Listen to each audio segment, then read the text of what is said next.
So this is the Eleksmaker A3 gantry. It's like an 11 by 14 engraving area, roughly.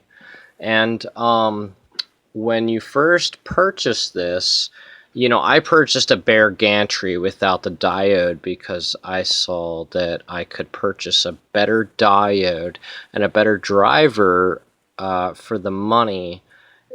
So anyway, $178, and I got I got the gantry, and then for around $150, I think I got the diode. It comes with the fan, and then for another $29, I got the driver, which is a 5 amp driver, a constant current driver. Okay, so how do you hook up a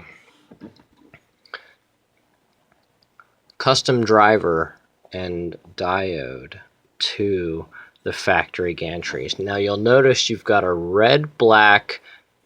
yellow, black, and red 3-wire hookup. And if you'll notice, the red wire has been cut. That's our power supply. Okay, now the black wire is a shared ground between the yellow, which is the TTL signal, and the red, which is the power supply. So basically, the TTL signal is a positive, and the power supply is a positive. But we're going to adapt this over from a 3-wire to a 2-wire.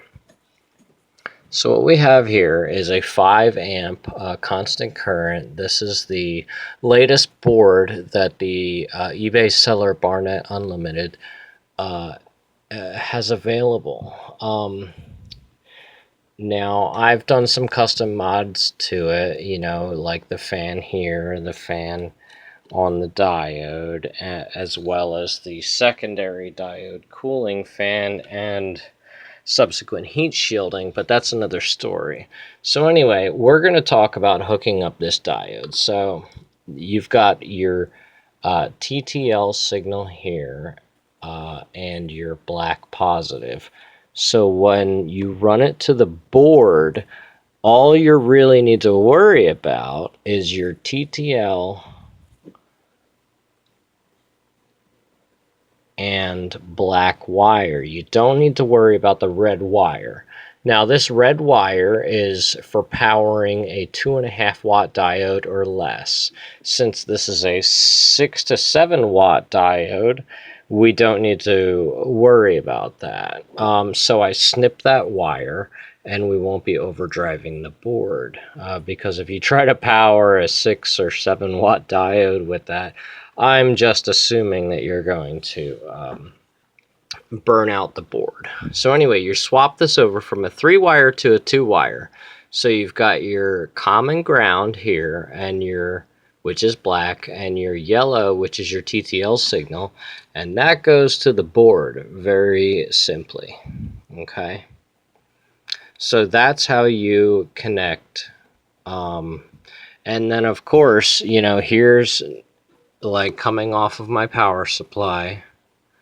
I'm tracing along with this fine tip Sharpie. Oops, there we go. It goes up, and then it goes to this 2-wire setup, which is your power and ground for the board. Now the standard Eleksmaker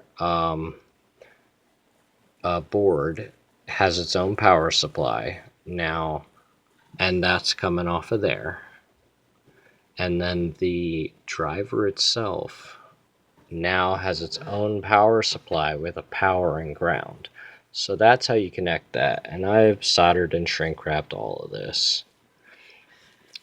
So that's how you connect a high amp laser driver to an Eleksmaker A3.